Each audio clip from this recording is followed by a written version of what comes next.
अवधूत चिंतन श्री गुरुदेव दत्त श्री स्वामी समर्थ जय महाकाली सर्वांना नमस्कार। मी सुधा तुम्हा सर्वांचे माझ्या चॅनलवर अगदी मनापासून स्वागत करते आणि आजच्या आपल्या नवीन व्हिडिओला सुरुवात करते।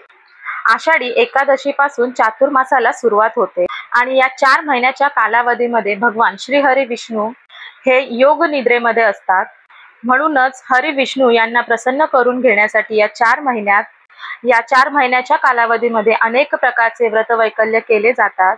त्यापैकीच एक महत्त्वाचे आणि विशेष प्रसिद्ध असलेले व्रत म्हणजे गोपद्म व्रत।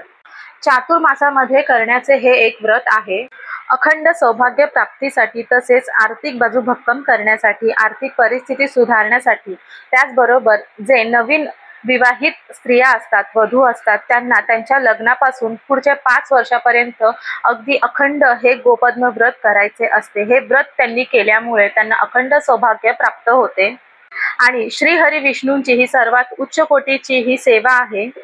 गोपद्म काढताना रांगोळीने 30+3 असे गोपद्म काढले जातात आणि त्यांचे पंचोपचारी पूजन केले जाते।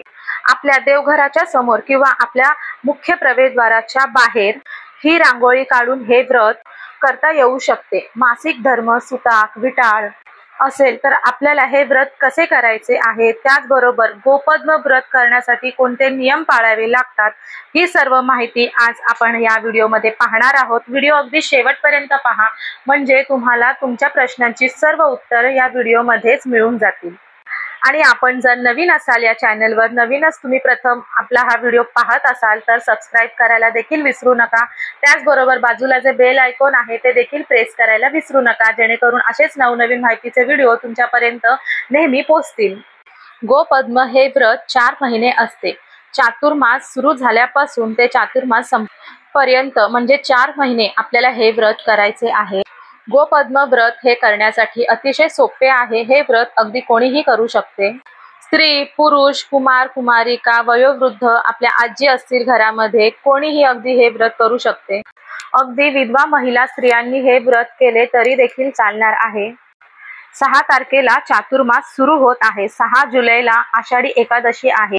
आषाढी एकादशी म्हणजेच देवशयनी एकादशी, या दिवसापासूनच चातुर्मासास सुरुवात होते। 6 जुलै ते 2 नोव्हेंबर पर्यंत आपल्याला चातुर्मास करायचा आहे। 2 नोव्हेंबर रोजी चातुर्मासाची समाप्ती होणार आहे आणि 2 नोव्हेंबर रोजी आलेली आहे भागवत एकादशी। म्हणजेच 6 जुलै देवशयनी एकादशी पासून ते 2 नोव्हेंबर भागवत एकादशी पर्यंत असे 4 महिने सलग आपल्याला ही सेवा करायची आहे। आपल्याला सलग 4 महिने गोपद्म व्रत करायचे आहे। गोपद्म व्रत हे महिला अखंड सौभाग्यासाठी करत असतात। त्याचबरोबर प्रत्येक स्त्रिया आपल्या घरातील आर्थिक भरभराटी होण्यासाठी काही ना काहीतरी सेवा व्रत करतच असतात। त्यातील हे गोपद्म व्रत केले तर आपल्या घरामध्ये सतत भरभराटी येते। आपल्या घरात कधीही अन्नधान्याला कमतरता होत नाही, कधीही आपल्या घरामध्ये आर्थिक परिस्थिती कधीही बिकट होत नाही, म्हणजे कोणत्याही प्रकारचं आर्थिक समस्या आपल्याला येत नाही। त्याचबरोबर पत्नी आपल्या पतीच्या यशासाठी प्रत्येक क्षेत्रामध्ये त्याला यश मिळावे म्हणून त्याची भरभराटी व्हावी, त्याचबरोबर आपल्या मुलांना देखील प्रत्येक क्षेत्रामध्ये त्यांचं शैक्षणिक क्षेत्र असू दे किंवा इतर कोणताही व्यवसाय वगैरे काहीही असेल, त्या क्षेत्रामध्ये आपल्या मुलामुलींचं यश त्यांना 100% मिळावे म्हणून हे व्रत करत असतात।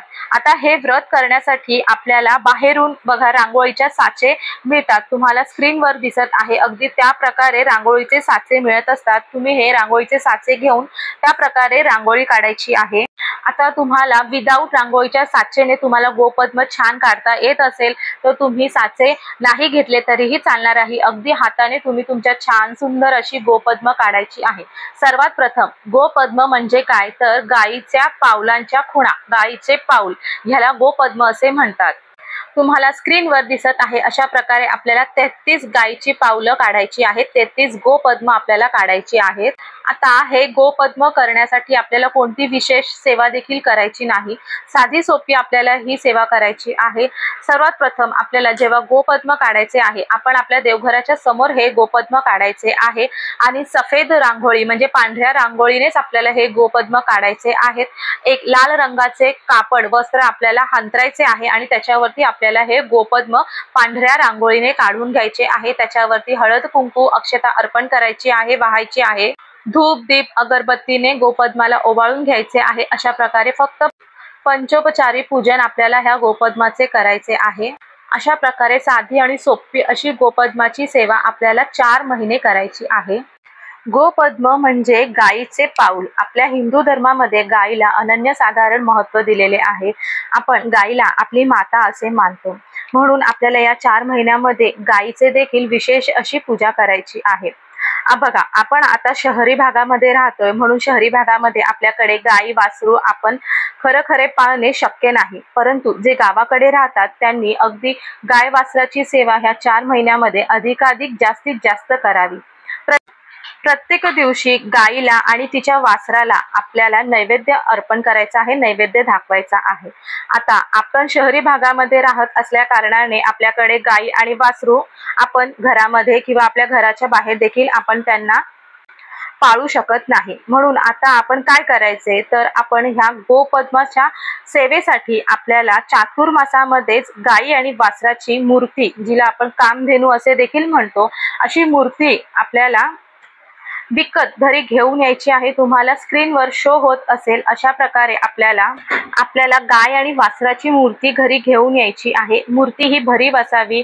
शक्यतो मूर्ती आपल्याला पितळेची, तांब्याची, अष्टधातू किंवा पंचधातूचीच आपल्याला देवघरामध्ये स्थापन करायची असते, म्हणून तुम्ही तुमच्या यथाशक्तीप्रमाणे अशा प्रकारची मूर्ती आपण आपल्या देवघरासाठी घरात घेऊन यावे।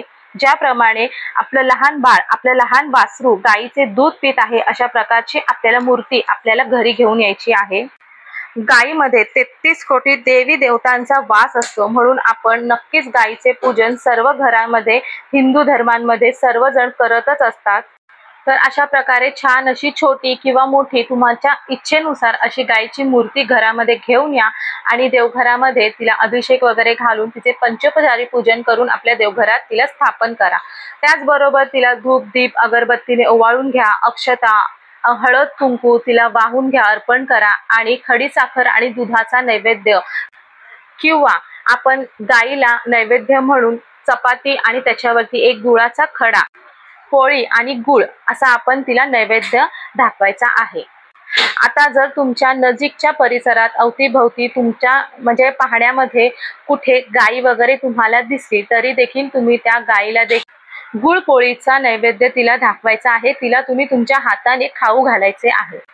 महिलांना जर 6 जुलैच्या दिवशी किंवा त्याच्या आसपासच्या तारखेमध्ये जर महिलांना मासिक धर्म आला म्हणजे येणार असेल, त्यांची डेट असेल, तर त्यांनी त्यांच्याकडून 6 जुलैपासून म्हणजे आपली जी देवशयनी एकादशी आहे त्या दिवसापासून त्यांना हे सेवा करणे, व्रत करणे शक्य झाले नाही तर काही हरकत नाही, तर तुम्ही अगदी गुरुपौर्णिमेच्या दिवसापासून म्हणजे 10 जुलैपासून आपण ही सेवा सुरू करू शकतो। त्याचबरोबर काही जणांना म्हणजे 6 तारखेला आपल्याला ही सेवा करायची आहे हे लक्षात राहिले नसेल, त्यांना माहीत नसेल, नंतर त्यांना कळले असेल, तर त्यांनी देखील ही सेवा 10 जुलैपासून नक्की सुरू करू शकता। म्हणजे 10 जुलै ते 5 नोव्हेंबर कार्तिक पौर्णिमा, त्रिपुरारी पौर्णिमा असे म्हटले जाते तिला, त्या पौर्णिमेपर्यंत आपल्याला ही सेवा करायची आहे। अशा पद्धतीने तुमचा जर 6 जुलैचा दिवस चुकला तर तुम्ही 10 जुलैपासून गुरुपौर्णिमेपासून त्रिपुरारी पौर्णिमेपर्यंत सेवा करायची आहे। आपल्याला जर म्हणजे स्त्रियांना ही सेवा करत असताना मासिक धर्म आला तर त्यांनी नक्कीच मासिक धर्मामध्ये 4 दिवस हे स्किप करायचे आहे। परंतु तुमच्या घरामध्ये तुमची मुलगी असेल, मुलगा असेल, तुमचे मिस्टर असतील किंवा घरातील इतर कोणतीही व्यक्ती असेल तर ती ही सेवा करू शकते। म्हणजे सेवा म्हणजे काय करायचं आहे, त्यांनी सकाळी जेव्हा ते लवकर आंघोळ करतात तेव्हा आंघोळ केल्यास त्यांनी कुठेही इथे तिथे न शिवता, कुठेही न हात लावता त्यांनी थेट देवघरामध्ये एक दिवा लावायचा आहे। तुम्ही ज्या ठिकाणी गोपद्म काढलेले होते त्या ठिकाणी छान दुसरे गोपद्म काढून घ्यायचे आहे। अगोदरचे गोपद्म आहे ते पुसून घ्यायचे आहे आणि त्याच्यानंतर दुसरे गोपद्म काढून घ्यायचे आहे। त्याला आपल्याला धूप दीप अगरबत्ती ओवाळायची आहे आणि हळद कुंकू अक्षता अर्पण करायची आहे। अशा प्रकारे सेवा आपल्या घरातील इतर व्यक्ती मंडळी करू शकतात। अगदीच तुमच्या घरामध्ये कोणीही नाही आहे सेवा करण्यासाठी तर तुम्ही 4 दिवस ही सेवा स्किप करायची आहे। तुम्ही ज्या ज्या दिवशी तुम्हाला मासिक धर्म आलेला आहे त्या दिवशी किंवा त्याच्या आदल्या दिवशी जे गोपद्म काढलेले आहे ते गोपद्म तुमचे मासिक धर्म संपेपर्यंत ते तसेच राहून द्यायचे आहे। त्याचबरोबर सर्वात महत्त्वाचं म्हणजे जेव्हा आपल्याला सूतक लागतं, आपल्या घराला सूतक लागतं, तर आपल्याला जर सेवा सुरू असताना सूतक लागला असेल तर सेवा आपल्याला त्याच वेळी थांबवायची आहे, स्टॉप करायची आहे। सूतक असताना आपण ही सेवा करायची नाही। अगदी सूतक जेव्हा आपलं संपणार, जेव्हा फिटणार असेल तेव्हापासून नव्याने आपल्याला ही सेवा सुरू करायची आहे। त्याचबरोबर सर्वात महत्त्वाचा एक नियम म्हणजेच प्रश्न पण आपल्या मनामध्ये आला असेल की आपल्याला हे व्रत 4 महिने करायचे आहे, तर 4 महिन्यामध्ये आपण घरामध्ये मांसाहार शिजवू शकतो का, घरातील व्यक्तींनी मांसाहार केला तर चालेल का? तर बघा, आपण कोणतीही देवाची सेवा करतो, व्रतवैकल्य करतो, ही अगदी सात्विक पद्धतीने केली तर त्याचे फळ आपल्याला लवकरात लवकर मिळणारे असते। 100% त्याचे आपल्याला पुण्य फळ आपल्या पदरात पडत असते। परंतु ज्या घरामध्ये मांसाहार केल्याशिवाय जमत नाही, ज्यांना मांसाहार सोडणे शक्य नाही, अशा घरामध्ये जी घरातील प्रमुख स्त्री आहे किंवा घरामध्ये जे कोणी हे गोपद्माची सेवा करत आहे त्या व्यक्तीने 4 महिने अगदी मांसाहार वर्ज्य करायचा आहे आणि घरातील इतर व्यक्तींनी मांसाहार केला तर चालणार आहे।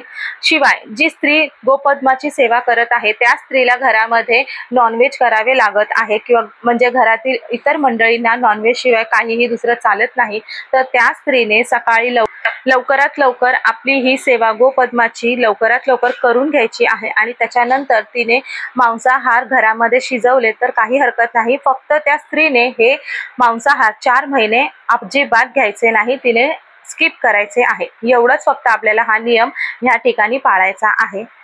आपल्याला अगदी एकच हा नियम पाळायचा आहे आणि आवर्जून तुम्ही हा फक्त एकच नियम पाळा, कारण आपण आपल्या घराच्या भरभरासाठी, सुखासाठी, घरातील प्रत्येक व्यक्तीच्या यशासाठी प्रत्येक जण घरामध्ये सेवा आपण व्रतवैकल्य करत असतो आणि आपण एवढे सर्व काही व्रतवैकल्य सेवा करून देखील आपल्याला जर या एका गोष्टीमुळे कुठे ना कुठेतरी विलंब होत असेल, ती सेवा आपल्या म्हणजे पूर्ण 100% यश मिळण्यासाठी जर विलंब होत असेल तर नक्कीच आपण हे मांसाहार खाणे वर्ज्य करावे।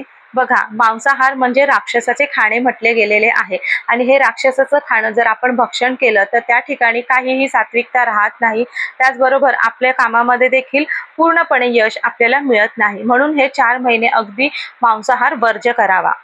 आता आपल्याला या व्रताचे उद्यापन सांगता कशा प्रकारे करायची आहे। 5 नोव्हेंबर दिवशी आपल्याला त्रिपुरारी पौर्णिमेच्या दिवशी आपल्याला या व्रताचे उद्यापन सांगता करायची आहे। उद्यापनाच्या दिवशी देखील आपण जसे 4 महिने गोपद्म काढून त्याची पंचोपचारी पूजन केलेले आहे, अगदी तशाच प्रकारे आपल्याला सकाळी पूजा मांडणी ही करायची आहे। गोपद्म काढायचे आहे, छान त्याचे पंचोपचारी पूजन करायचे आहे, गाय वासरूच्या मूर्तीचे पंचोपचारी पूजन करायचे आहे। त्याचबरोबर आपल्याला एक सवाष्ण आपल्याला घरामध्ये जेवण्यासाठी तिला बोलवायचे आहे, एक सवाष्ण जेवू घालायची आहे। आता ही म्हणजे तुमची मैत्रीण असेल किंवा तुमची नातेवाईक असेल, कोणीही स्त्री एक स्त्री आपल्याला या दिवशी उद्यापनाच्या दिवशी घरामध्ये जेवू घालायची आहे। आता तुम्ही ह्या ठिकाणी पूर्णावरणाचा स्वयंपाक केला तरी देखील पूर्णावरणाचा स्वयंपाक करणे शक्य नसेल तर तुम्ही साधं वरण भात आणि चपाती म्हणजे पोळी भाजीचा स्वयंपाक केला आणि नैवेद्य दाखवला गाय वासराच्या मूर्तीला, गोपद्माला, आपल्या देवघरातील देवतांना तरी देखील चालेल। तेच नैवेद्य जे आपण दाखवलेले आहे अगदी तेच जेवण आपल्या घरी बोलावलेल्या सवाष्ण स्त्रीला जेवू घालायचे आहे। सवाष्ण स्त्रीला छान हळद कुंकू वगैरे लावून घ्यायचा आहे, तिची खणा नारळाने ओटी भरायची आहे आणि त्याचबरोबर 33 रुपये आपण त्या सवाष्ण स्त्रीला त्या ओटीमध्ये द्यायचे आहेत। 33 रुपये मात्र आपल्याला हे लक्षात ठेवायचे आहेत, 33 रुपये तिला आपल्याला द्यायचे आहे।